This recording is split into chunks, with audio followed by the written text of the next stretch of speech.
Bienvenidos todos. Bueno, ya todos conocen a Rafa Sequeira. Creo que la mayoría estuvieron con nosotros en la presentación de Uzbekistán, que fue maravillosa, que nos dejó con muchísimas ganas de conocer ese destino tan especial. Pero bueno, para refrescarles un poquito a los que no estuvieron en la presentación de Uzbekistán, Rafa es un arqueólogo costarricense que ha colaborado, ha trabajado con la UNESCO en numerosos proyectos a nivel mundial para el rescate de sitios históricos y dirige viajes especializados todos los años a destinos muy especiales y obviamente todo esto es súper importante para aquellos pasajeros, para sus pasajeros que quieran buscar un viaje con contenido. Así que hoy Rafa nos va a dirigir este maravilloso viaje por Egipto. Muy bien. Buenos días a todos. Voy a ver, ¿podemos silenciar todos los micrófonos? Tal vez más Vamos fácil. a silenciar los micrófonos, por favor. Y al final de la presentación los habilitamos por si tienen preguntas. Los habilitamos para hacer las preguntas, exactamente. Okay. ¿Sí? Bueno, buenos días a todos y muchas gracias por acompañarme hoy a enseñarles un poquito de uno de mis lugares favoritos. Como decía Manolis, yo soy arqueólogo y trabajo mucho en el Asia Central, pero Egipto es uno de los lugares donde yo me formé, ahí me eduqué, trabajé. Yo, además de hablar árabe, también sé leer jeroglíficos. Y Egipto fue al principio una de las formas en donde yo empecé a especializarme. Posteriormente me dediqué a otro tipo de arqueología, pero definitivamente Egipto sigue siendo uno de mis lugares favoritos en el planeta. No nada más por la historia que tiene. Egipto es enorme. Es un país que tiene 1 millón de kilómetros cuadrados y pues en una extensión de tierra tan grande, pues es obvio que haya muchas cosas que hacer.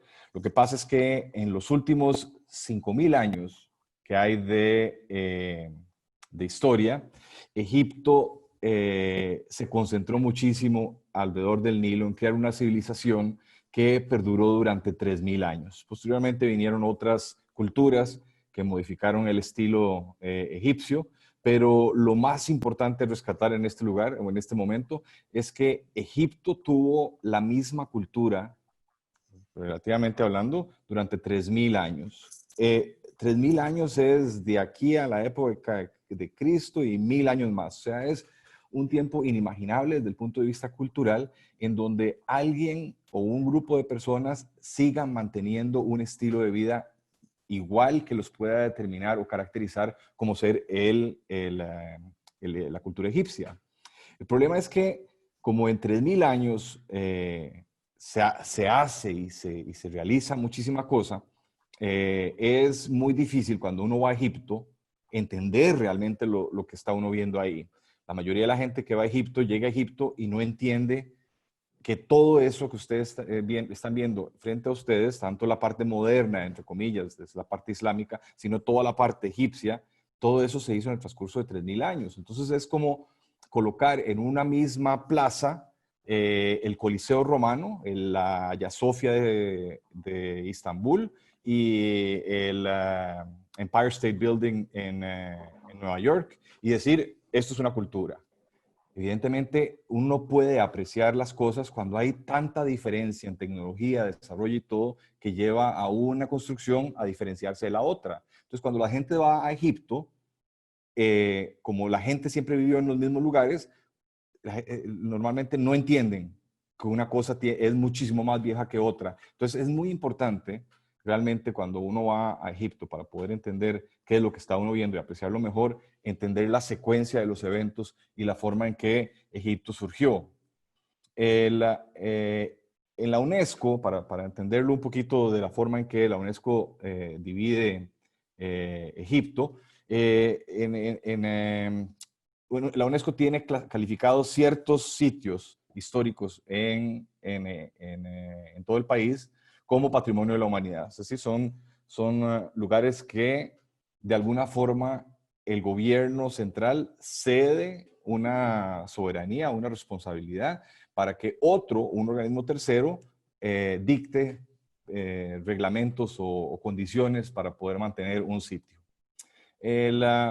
Entonces, para explicarles los sitios de la UNESCO que hay dentro de Egipto, lo más fácil es señalárselos aquí en el mapita que está al lado. El primero es Abu Mena y es el que está en Alejandría. Alejandría fue la ciudad fundada por Alejandro Magno y en donde se estableció la dinastía que vino a gobernar Egipto desde la conquista de Alejandro Magno hasta los romanos, y ese periodo se llama el periodo ptolomaico.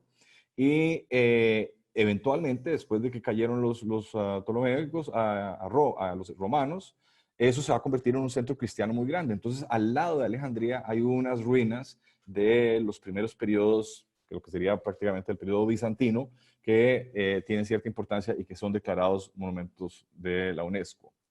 El siguiente es el Cairo Antiguo. El Cairo Antiguo es el centro del Cairo. El Cairo es una ciudad muy nueva desde todo el punto de vista de Egipto. Fue fundada en el siglo IX de nuestra era, es decir, que no existió durante todo el periodo del Antiguo Egipto. Y toda la parte histórica que tiene ahí, la primera mezquita que se hizo fuera de Arabia, y un montón de elementos islámicos que se fueron a construir ahí cuando fue capital del califato fatimid, pues todo eso fue lo que hace hoy el Cairo Antiguo otro sitio seleccionado por la UNESCO. El otro es Memphis y la necrópolis. Las ciudades en el Antiguo Egipto se dividían en dos partes. Al lado oeste del río es donde van a estar las necrópolis, y al lado este del río, en el margen este del río, es donde van a estar las ciudades.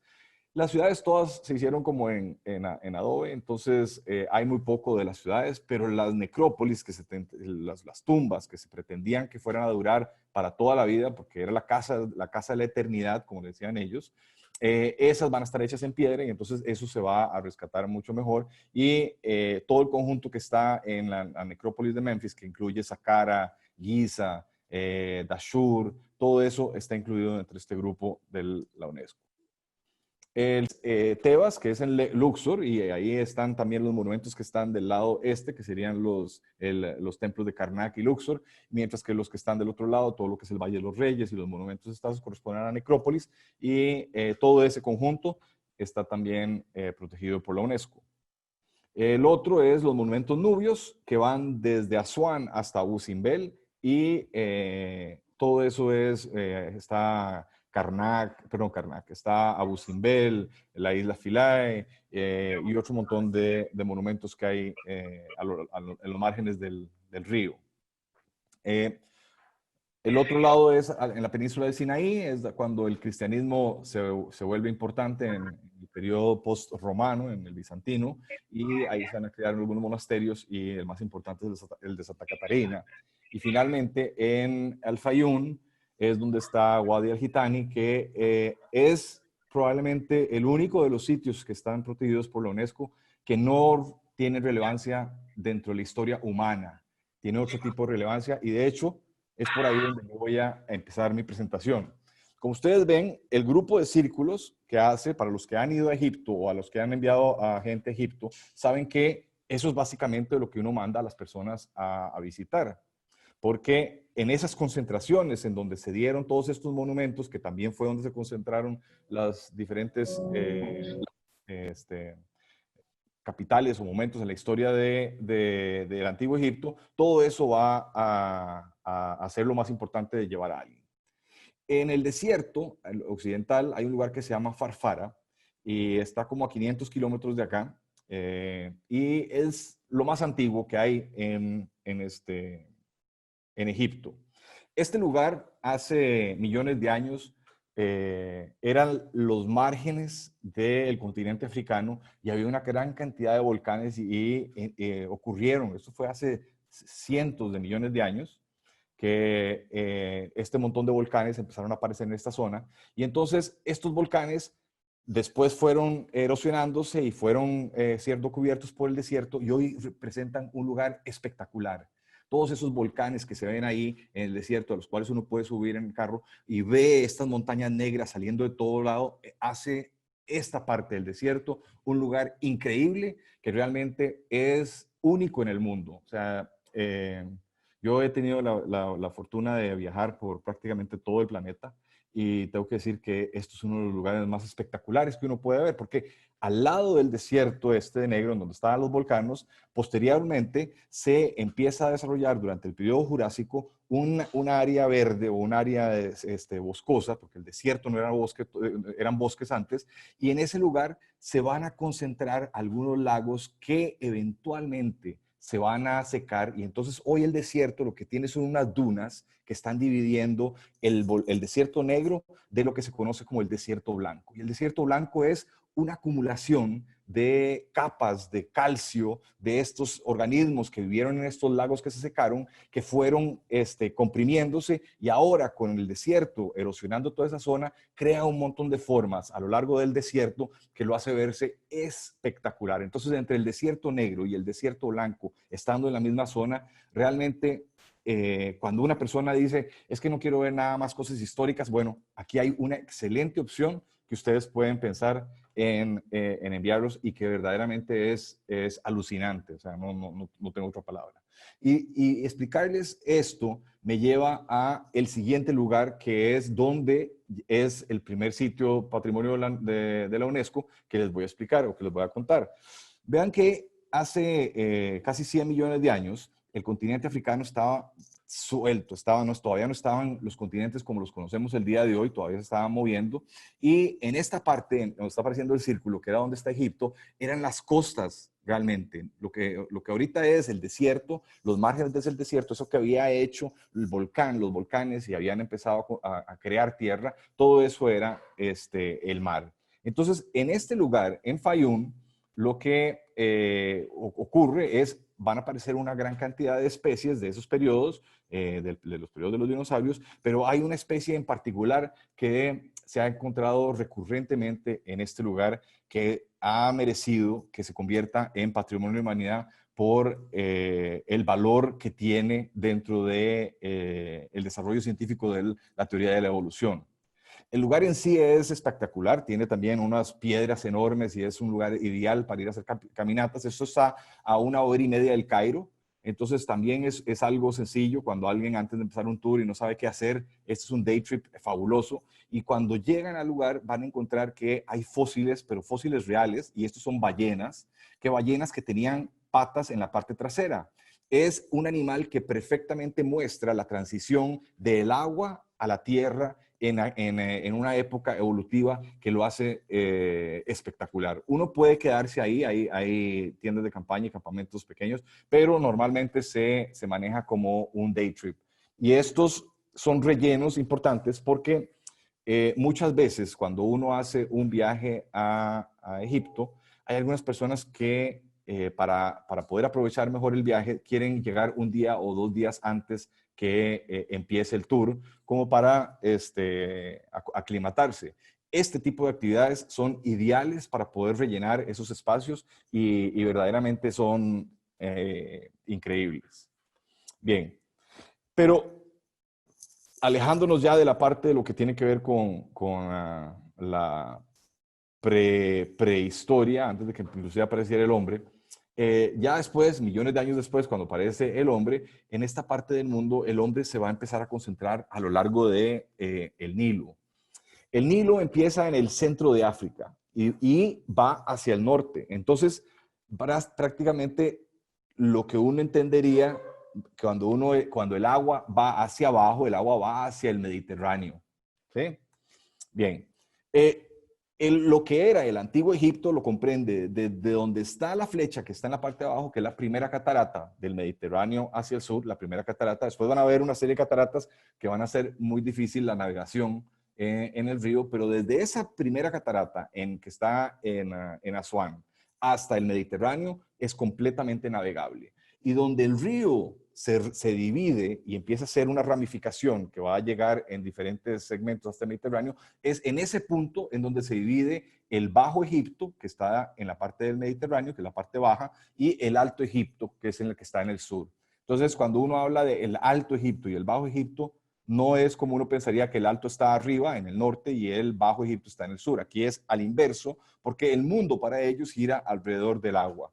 Entonces, el agua viene de estas partes y viene con una gran cantidad de sedimentos del Asia Central, y entonces los márgenes del río son extremadamente fértiles, a diferencia de más a los lados, que es completamente desértico. Entonces, todas las poblaciones van a empezar a darse en este lugar. Fíjense que solo va a haber un lugarcito en donde los egipcios van a tener que preocuparse de extranjeros invadiéndolos.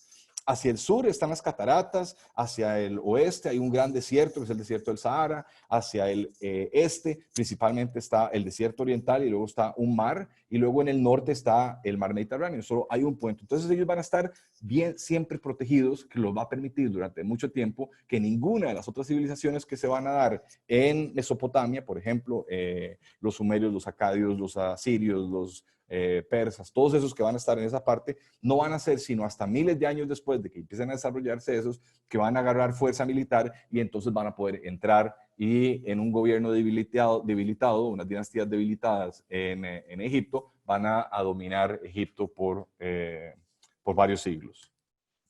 El Nilo es la fuente de vida del egipcio, hoy y antes. Hoy están haciendo una represa en Etiopía, y es un problema político, porque Egipto requiere y vive del agua que maneja el Nilo, no nada más para su agricultura, sino también para todo lo que tiene que ver con el agua potable y para la vida normal. Egipto es un desierto con un río que lo atraviesa, y entonces lo hace merecedor de ciertas áreas agrícolas, pero de lo contrario sería un pedacito de desierto, como lo son Libia y Argelia, que solamente la parte de arriba, que está a la orilla del Mediterráneo, fue realmente habitada. Los egipcios, y aquí vemos un barco que tiene más de 4.000 años, desde hace muchísimos años, más de 5.000 años, tienen evidencia de que estuvieron navegando en el río, y ellos son de los primeros que van a desarrollar las velas, porque aunque la corriente va en una sola dirección hacia el norte, es importante que las velas ayuden para poder también moverse hacia el sur. Entonces, el uso de las velas y los remos fue algo que llegó a perfeccionarse en un inicio en Egipto.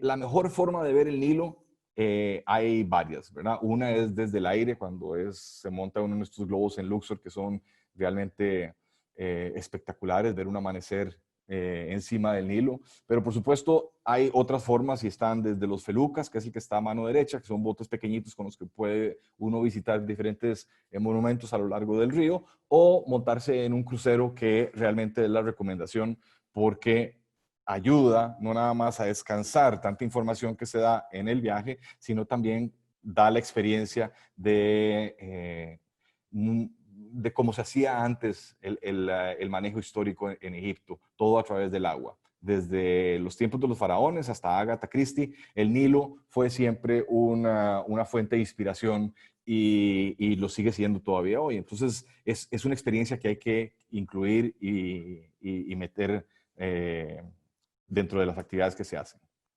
Bien, para entender el antiguo Egipto, como les explicaba antes, son tantos siglos que los arqueólogos han dividido la historia de estos 3.000 años en diferentes grupos. El primer grupo se conoce como el Imperio Antiguo, y este va a ser en los primeros siglos del desarrollo de la civilización egipcia, y la capital va a estar en Memphis, ese circulito que está ahí en la parte de arriba, que es cerca de donde está el Cairo hoy en día.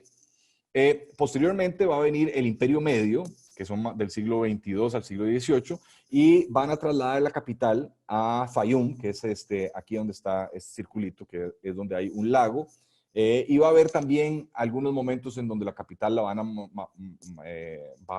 bajar, sería así, hacia el sur, a donde es Luxor, que antes era Tebas.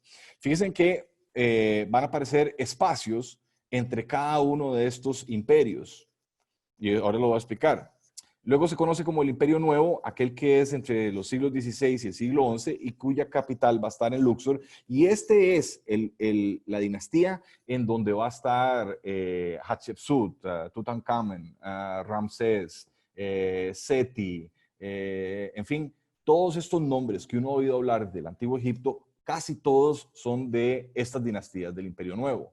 Del Imperio Antiguo son las pirámides. Las primeras pirámides, o las pirámides que hay del todo, se construyen en el Imperio Antiguo, y en el Imperio Medio aparecen otras pirámides, pero dejan de hacerse a partir de ese momento.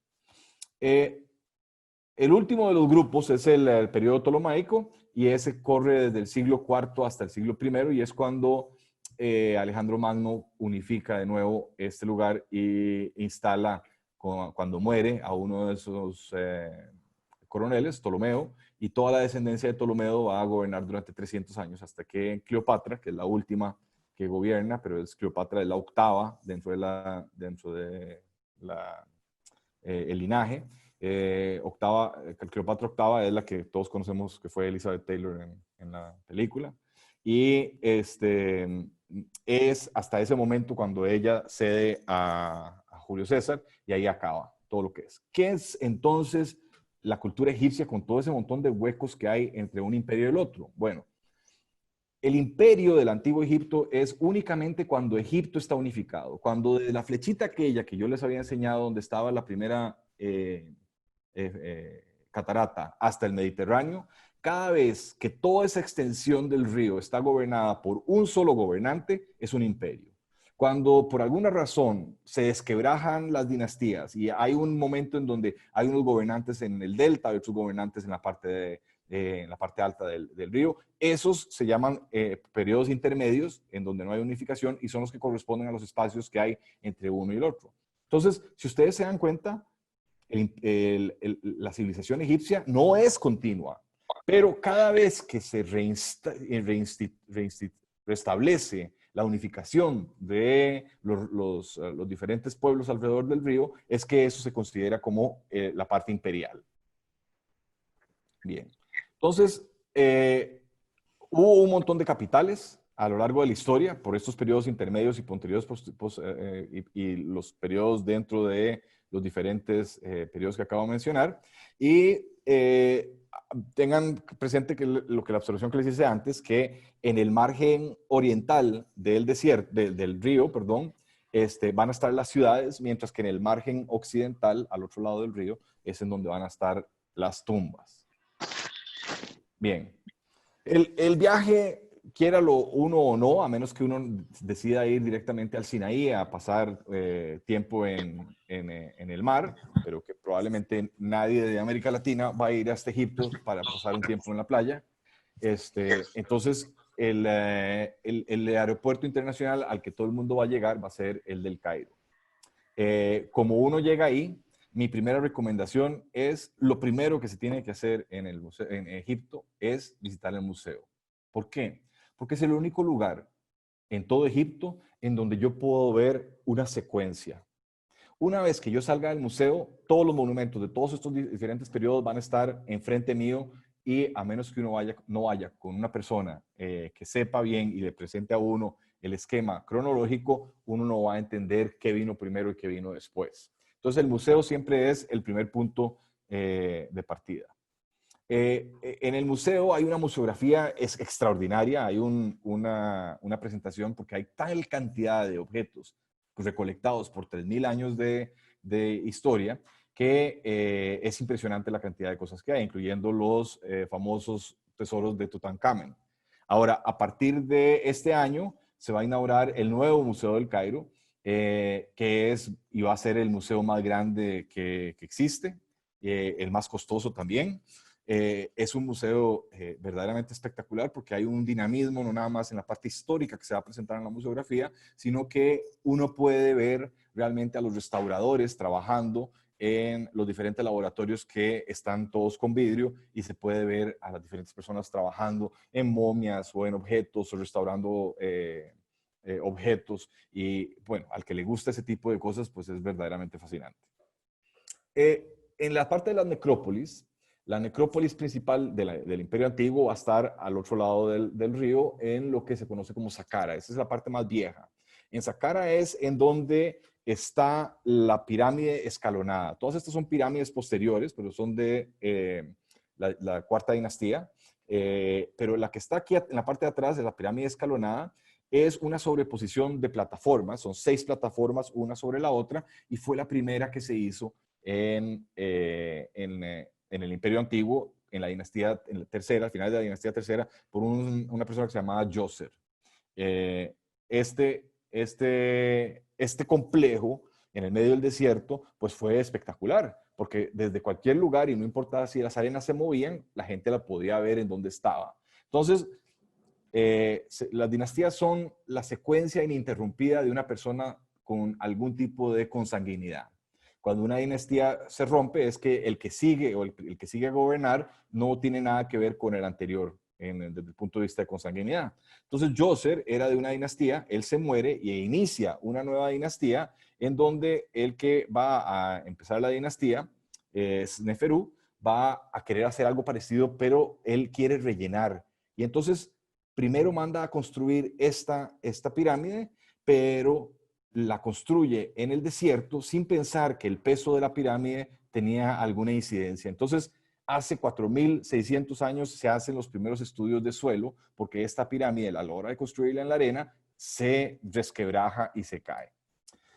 Como Djoser era bastante, Sneferu era bastante ambicioso, él quería hacer entonces la pirámide y empieza a hacer esta pirámide, la primera que les enseñé ahora, que se llama la pirámide doblada, y ven que hubo un corte en el ángulo, hay un ángulo ahí que quiebra. Bueno, si el ángulo hubiera continuado, la altura de la pirámide hubiera sido inmanejable y no hubieran podido llegar a terminar. Entonces le cambian el ángulo y entonces Sneferu dice, esa no me gusta tampoco, quiero la que aparece después, que es la pirámide roja. Todo esto está en el desierto de Ashur, que está al lado de una base militar y entonces no es de muy fácil acceso. Hay que coordinarlo bien para poder entrar. Aún así, uno puede entrar a las pirámides. Como yo tengo varios... como yo trabajé ahí y tengo varias gente que he conocido, he podido establecer un tipo de responsabilidad mutua en donde yo puedo facilitar o llevar a los grupos que yo manejo a ciertos lugares exclusivos, en algunos casos para arqueólogos. Este año, en el último viaje que se hizo antes de la pandemia, en febrero, entramos por primera vez a la pirámide que está doblada, que es la primera vez que se abre en 50 años. Y eso fue una experiencia verdaderamente espectacular. Luego, posteriormente, después de que Sneferu decide hacer esta pirámide, sus hijos y nietos y bisnietos construyen estas pirámides que son las de Giza. Entonces, las pirámides de Giza son más nuevas que las pirámides que yo les acabo de mostrar anteriormente, y eso es parte de la secuencia importante de entender el proceso de construcción. Esto es también otra de las ventajas que tiene, por ejemplo, el tipo de grupos a los que yo llevo. Normalmente cuando uno va a ver la esfinge, el turista tiene que verlas a un costado. En el caso de los viajes en los que yo manejo, nosotros vamos directamente a los pies de la esfinge. Y hay otro tipo ¿cómo se llama? De treats, de dulcecitos a lo largo del viaje, que hacen muy, muy especial la visita a Egipto. Bien, de ahí lo que sigue normalmente es o volar a Luxor o volar a Asuán. Para efectos de la presentación, yo voy a empezar volando a Luxor porque tiene una cronología, pero realmente es indistinto. Claro, esto como lo estoy presentando es la forma más ordenada, pero también tiene un poquito de tránsito el río, como se los voy a explicar dentro de un momento. En todo caso, el Imperio Nuevo se establece en Luxor. El Imperio Medio, el que está entre el Imperio Antiguo y el Imperio Nuevo, acordémonos que les había mencionado que se va a establecer en Fayum, pero realmente se vuelve repetitivo y con la majestuosidad de los otros monumentos que hay, tanto en Saqqara como en Giza, como en Luxor, realmente solo una persona que es aficionado así o mayormente a la arqueología o a la egiptología podría realmente sacar el tiempo para ir a Fayum. De lo contrario, yo creo que en un viaje de por sí muy denso en información, no es necesario. Esta fue la capital de Hatshepsut, la capital de Tutmosis, la capital de Ramsés, la capital de Tutankamón. Esto está a 1 hora en vuelo desde el Cairo y también se puede ir por carretera o por tren. Para todos los efectos, lo mejor es irse en avión y aprovechar mejor el tiempo. Sí, el tiempo. Del lado de donde estuvieron las ciudades están los dos templos más importantes. Uno es el templo de Luxor, que es el templo más impresionante dentro de los templos citadinos que hay en todas las capitales que hubo en el Antiguo Egipto. Y el templo más importante de todos, que es el templo de Karnak, que durante más de 2000 años fue un centro de peregrinación y además uno de los complejos religiosos más grandes que hayan existido en la historia, más grande que el Vaticano. El tamaño de los monumentos, la belleza con la que fueron esculpidos y los detalles hacen del lugar una cosa espectacular. Cruzando el río, al otro lado, en el margen occidental, van a aparecer una serie de templos, pero todos estos templos ya no son del uso cotidiano, sino que son templos mortuorios, porque es aquí en donde se enterraron a los faraones, a los nobles, a las reinas, y hay una gran cantidad de tumbas que se pueden visitar, pero las tumbas más importantes, que también son las de menos acceso, son a las que yo personalmente me gusta concentrar mis viajes para no tener que meterse en la parte repetitiva. Y una de esas es la tumba de Nefertari, la esposa de Ramsés II, que es verdaderamente, para mí, la tumba más maravillosa de todo Egipto. O sea, el nivel de detalle, los colores, el nivel de preservación es increíble. Para entrar a esta tumba además de que el tiquete cuesta $100, solo puede estar unos 10 minutos. Entonces, es verdaderamente algo muy especial para algunos tipos de personas que pueden verdaderamente apreciar y valorar este tipo de cosas, porque Nefertiti Nefertari, perdón, fue la esposa preferida de Ramsés II y fue la que inclusive en el templo de Abu Simbel le mandó a construir un templo para ella. El Valle de los Reyes es increíble verlo desde el aire y vale la pena la madrugada para ver los templos y el amanecer y el río y bueno, es otro extra que verdaderamente se hace inolvidable el viaje en Egipto.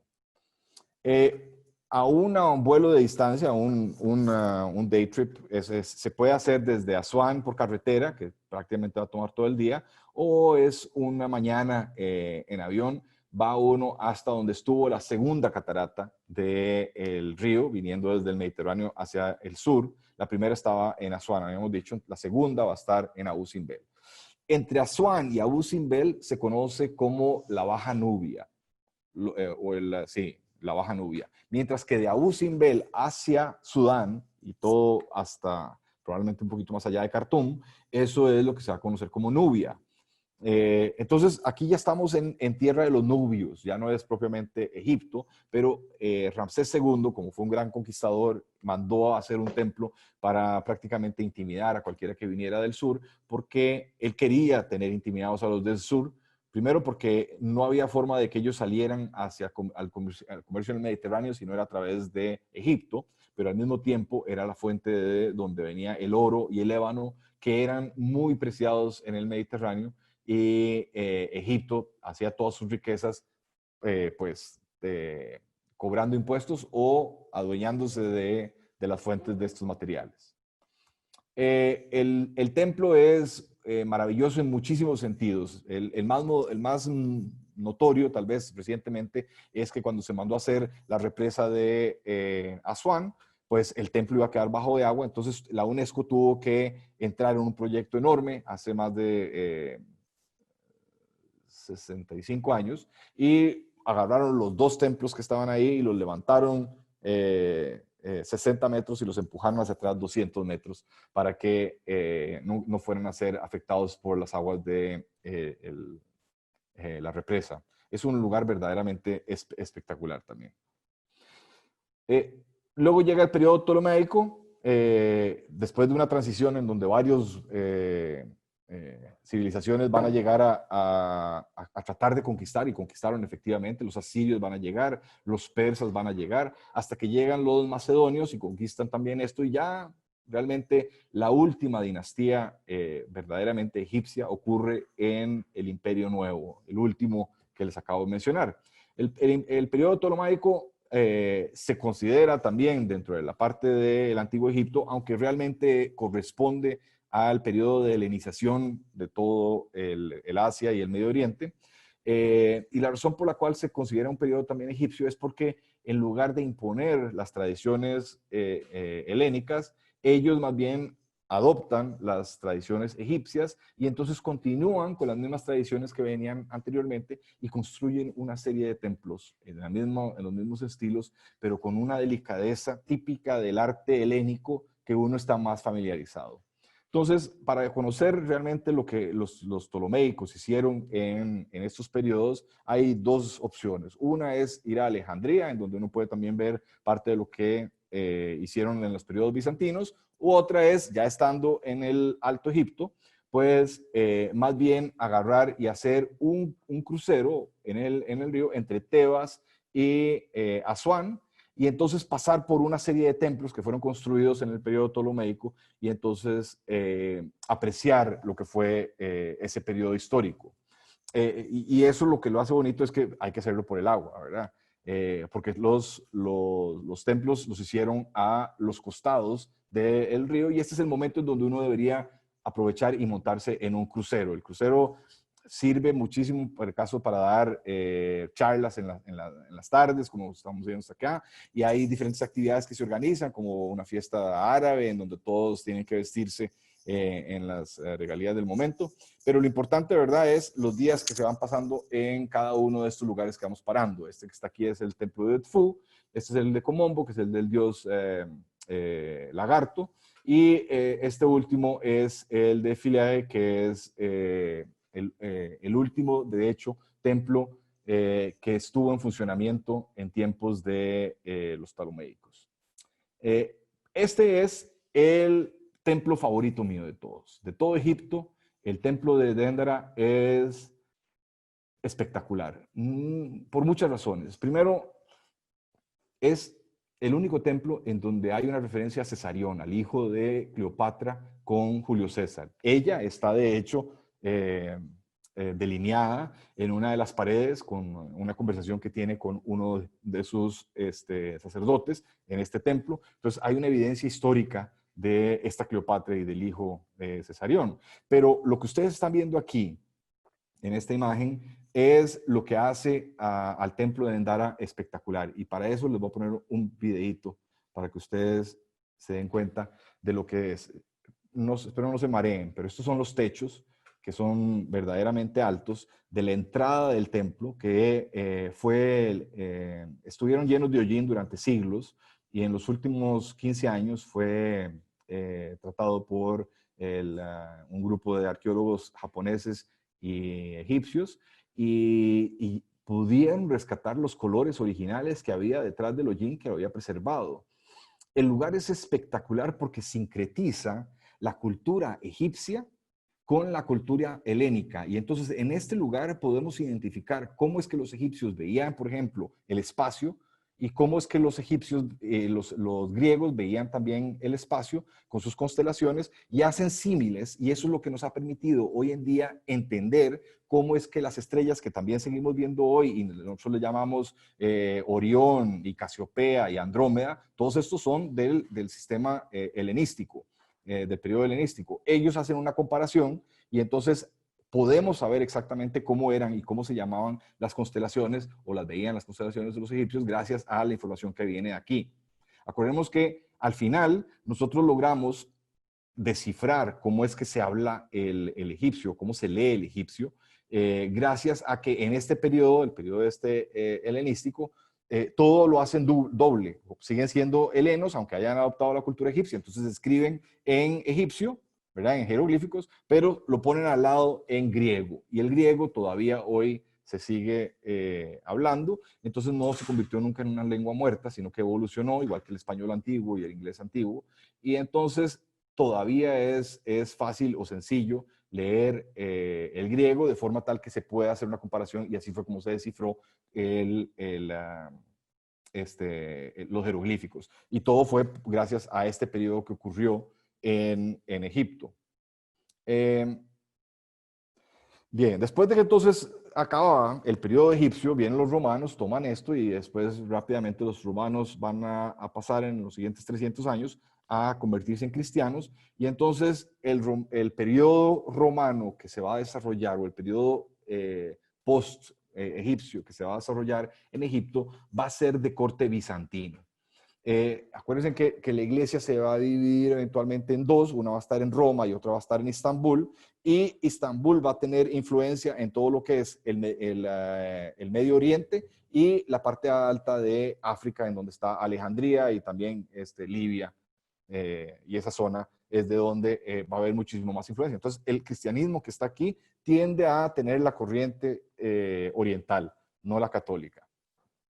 En el Cairo hay un barrio todavía en donde el 9% de la población practica la religión copta, que es una religión arcaica dentro de la corriente bizantina, y parten de los principios de que desde un principio Jesús llegó a Egipto cuando tuvo que huir con María, cuando fue la persecución de Herodes, y entonces hay todo una rama de peregrinación que hoy en día está tratando de resaltarse para efectos de atraer turistas. Pero ellos quieren incluir esto como parte de lo que es Tierra Santa, los egipcios. Lo cierto es que hay una cultura viva, no es nada más una parte histórica, y es muy interesante ver este tipo de cristianismo que es muy distinto al que se practica en América Latina. Pero la joya del periodo bizantino es en el Sinaí, en donde se van a construir una serie de monasterios que de Santa Catarina específicamente, que también es patrimonio de la UNESCO, llegó a tener la biblioteca más grande después de la Alejandría. Y hoy en día todavía tiene documentos del siglo III y del siglo IV que hacen de este lugar un sitio verdaderamente valioso desde el punto de vista histórico, pero también hermoso por el lugar en el que se encuentra y los diferentes tipos ¿cómo se llama? De procesos evolutivos arquitectónicos que tuvo. El último periodo que realmente va a aparecer en Egipto es el islámico. Los musulmanes llegan y construyen esta primera mezquita en el siglo VII, justo después de que muere el profeta, y convirtiéndose en la primera mezquita fuera del Reino de Arabia. Pero no es sino hasta el siglo X que los fatimís, que vienen desde Marruecos y Túnez y esa zona, llegan e instalan y ponen su capital en un lugar que van a llamar La Victoria, Al-Jair. Y eso es lo que está ahí. Saladino después eventualmente va a conquistar esta zona, los va a expulsar y va a construir a diferentes mezquitas, hasta que van a salir de aquí los mamelucos. Y este proceso de los ayubs, que son los de Sulaimán, más los mamelucos, que son los que quita eventualmente él también, y eventualmente también incluyendo la Cuarta Cruzada, que tuvo desenlaces muy, muy tristes en el norte de Egipto. Todo esto hace de la parte islámica muy, muy, muy rica, y es algo que con estar en el Cairo es más que suficiente, ¿no? En todo lado va a haber arte islámico o representaciones islámicas en Egipto, pero sin duda alguna el Cairo es el lugar para poder hacer eso. Otra actividad que hay importante es que del periodo de los fatimís son sufis, son shia, y ahí es donde se desarrolla el sufismo, y todavía hay una gran cantidad de remanentes de esas culturas que fueron hace 1000 años. Y una de esas es estos derviches, que realmente ver el espectáculo de estos hombres en los colores es verdaderamente increíble. Es muchísimo más colorido y hermoso que lo que hay en Turquía, aun cuando Remi y el sufismo supuestamente es más famoso en Turquía. Aquí esto es una joyita, y el lugar en donde se hace este espectáculo es verdaderamente especial. Egipto, ¿verdad? Podría, y me pasa que yo cuando hablo de Egipto, cuando doy cursos de egiptología, me extiendo horas en cada una de las sesiones, y es sin duda una civilización fascinante, con un montón que ofrecer, pero como les dije, es más que la cultura egipcia de hace 3000 años, o la cultura egipcia de 3000 años. Hay una gran cantidad de cosas que se pueden hacer de diferentes periodos. No pude ni les voy a poder hablar de las delicias que hay en Egipto en cuanto a comida, tanto local como propiamente mediterránea, de compras, ¿verdad? La gente se vuelve loca por los precios que son bastante cómodos y que permiten realmente lograr sacar el máximo provecho a un viaje de esta naturaleza al otro lado del mundo. Yo, como les digo, podría hablarles horas de todo esto, pero siempre hay que dejar un poquito para que cuando uno vaya a ese lugar, pues haya algo más que contarles. Y con eso les doy muchas gracias por acompañarme, y espero que haya sido de interés de ustedes esta presentación. Rafa, un millón de gracias. Esto fue un banquete. De verdad que qué banquete escucharte. Qué maravilla. Yo creo que fue espectacular. Muchísimas gracias. Yo Mucho no sé gusto. si hay preguntas que quieran hacerte. Ah, bueno, aquí alguien Karen está diciendo parte 2, por favor.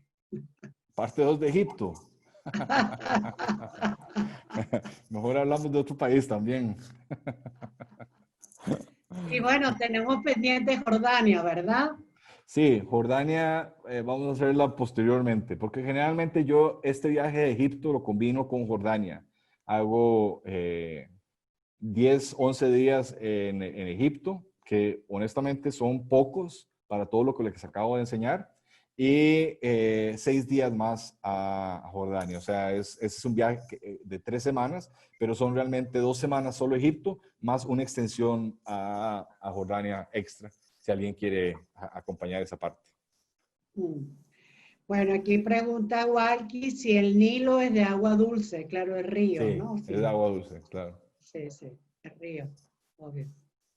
¿Y cuántos días recomiendas? Bueno, ya lo dijiste, ¿no? Por lo menos Sí, 12 días. en el tour del crucero, el ideal es el de 3 noches, 4 días.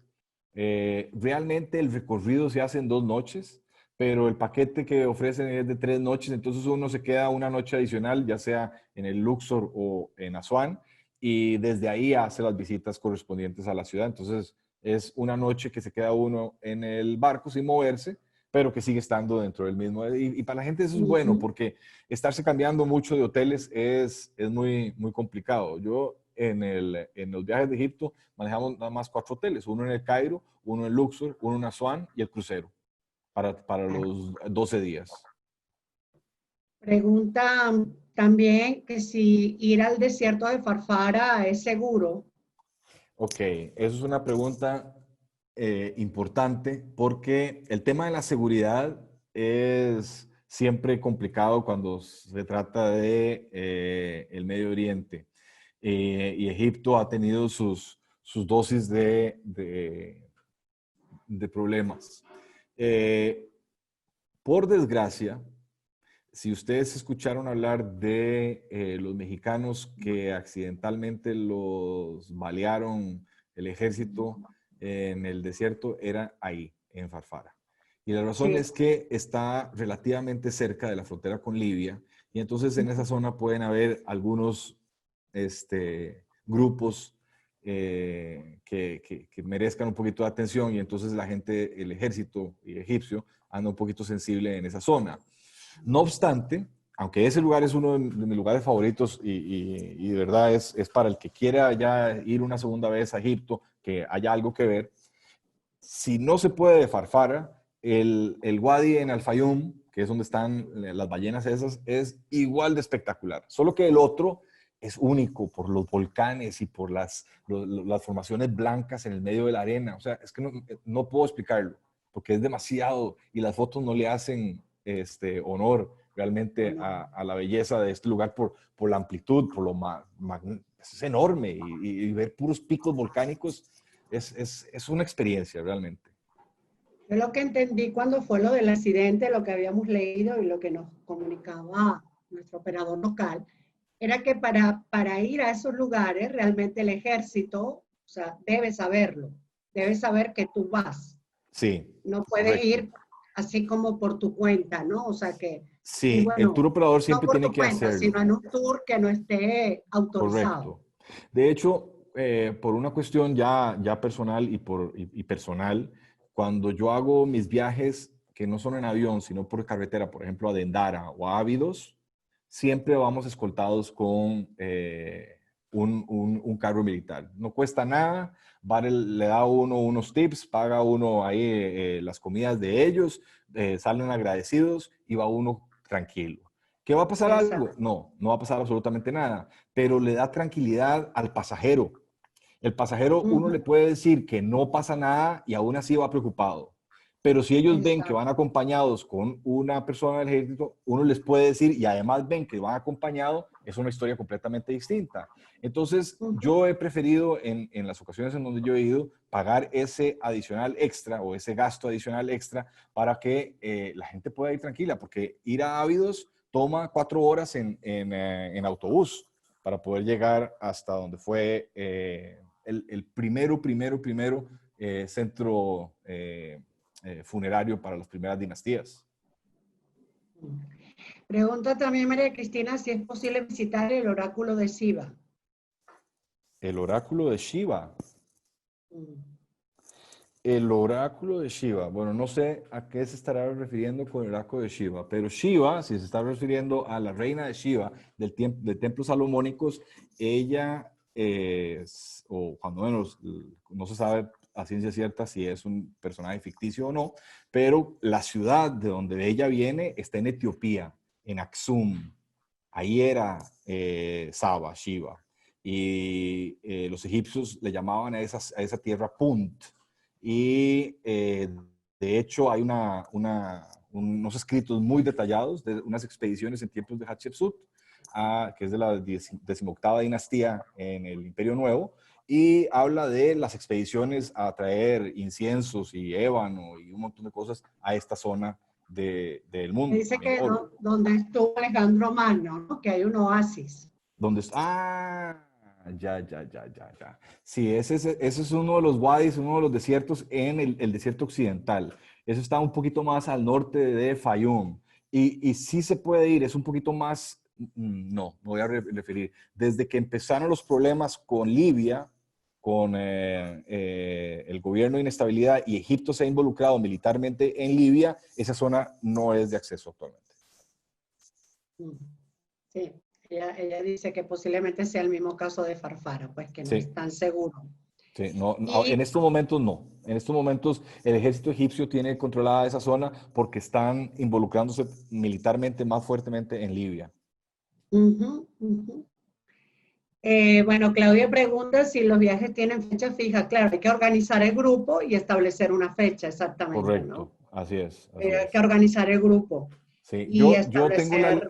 tengo una limitación, o sea, creo que la vez pasada se los expliqué, yo tengo mi trabajo no es mi trabajo es arqueología, yo trabajo en otro tipo de proyectos, pero entre proyectos yo acomodo viajes. Entonces, generalmente puedo hacer unos 4 o 5 viajes al año a diferentes lugares. Y entonces yo programo, generalmente el de Egipto es el que programo que hayan 2 viajes cuando menos en el año, porque es un lugar maravilloso y además tiene mucho atractivo para mucha gente, es aspiracional conocer las pirámides, pero cuando van y entienden y ven todo el proceso, verdaderamente es otro regalo. O sea, no es nada más el hecho de ir a ver la pirámide, sino entender todo el desarrollo que tuvo desde el punto de vista de egiptología. Ujú. Bueno, maravilloso. Bueno, creo que no hay más preguntas. Si alguien tiene alguna duda o quiere, pero entiendo que no. Perfecto. Bueno, muchísimas gracias y entonces estamos en la próxima para ver Jordania. qué otro, perdón, no, yo lo hablamos para ver cuál mandamos primero, pero ahí nos Bueno, ponemos de pero acuerdo para una segunda. escuchamos tus recomendaciones, el que tú consideres para nosotros es maravilloso viajar Turquía. contigo. Hablemos Turquía, de Turquía, perfecto, sí, claro. perfecto, pues maravilloso. Entonces el próximo hagamos Turquía. Lo ¿De hacemos acuerdo? dentro de unos 15 días también, si quieren. Vale, vale. Sí, Ok, porque tenemos para un tiempo más, Rafa. perfecto. Rafa, Bueno, muchísimas muchísimas gracias a gracias. todos y nos vemos pronto.